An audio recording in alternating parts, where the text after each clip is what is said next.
This video is sponsored by BuyMode shopping app. BuyMode e-shopping application is one of the best online shopping app now available on Play Store and App Store. Click below link and install application. Thank you.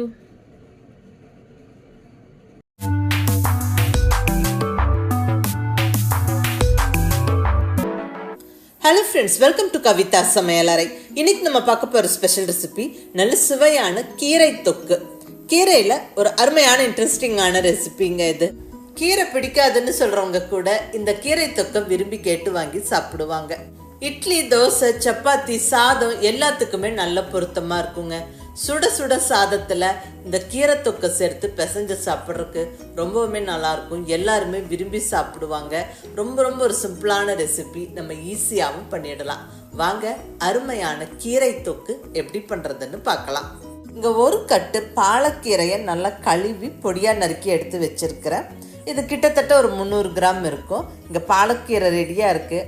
அடுத்தது இந்த பாலக்கீரை தொக்குக்கான மற்ற பொருட்களை நம்ம வதக்கி அரைக்க போகிறோம். அது என்னென்னு பார்த்துடலாங்க.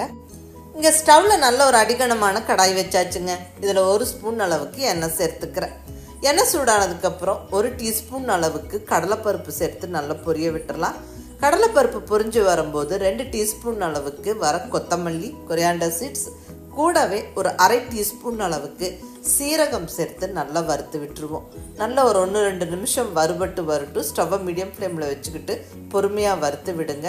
இதெல்லாம் நல்லா பொரிஞ்சு வாசனை வந்ததுக்கப்புறம் இப்போ இதில் மிளகாய் சேர்த்துருவோம். காரத்துக்கு தகுந்த மாதிரி மிளகாய் சேர்த்துக்கோங்க. நான் இங்கே 4 காரமான வரமிளகாய் சேர்த்துருக்குறேன். நல்லா வறுத்து விட்டுருவோம்.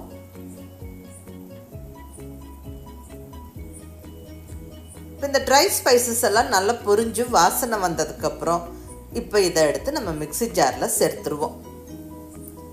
கம்ப்ளீட்டாக வறுத்த பொருட்களை மிக்ஸி ஜாரில் சேர்த்தாச்சு. அடுத்ததாக இங்கே ஸ்டவ்வில் கொஞ்சம் இன்னும் எண்ணெய் இருக்குது. இதே எண்ணெயில் நம்ம பூண்டு, வெங்காயம், தக்காளி எல்லாம் வதக்கிடலாம். இங்கே ஒரு 7-8 பல் பூண்டு கட் பண்ணி போட்டாச்சுங்க. கூடவே 2 பெரிய வெங்காயத்தை கட் பண்ணி போட்டிருக்கிறேன். 2 மீடியம் சைஸ் பெரிய வெங்காயத்தை கட் பண்ணி சேர்த்தாச்சு. இந்த பூண்டு, வெங்காயம்லாம் நல்லா வதங்கி வரணும். நல்லா கலர் மாறுற வரைக்கும் நல்லா வதக்கி விடுங்க.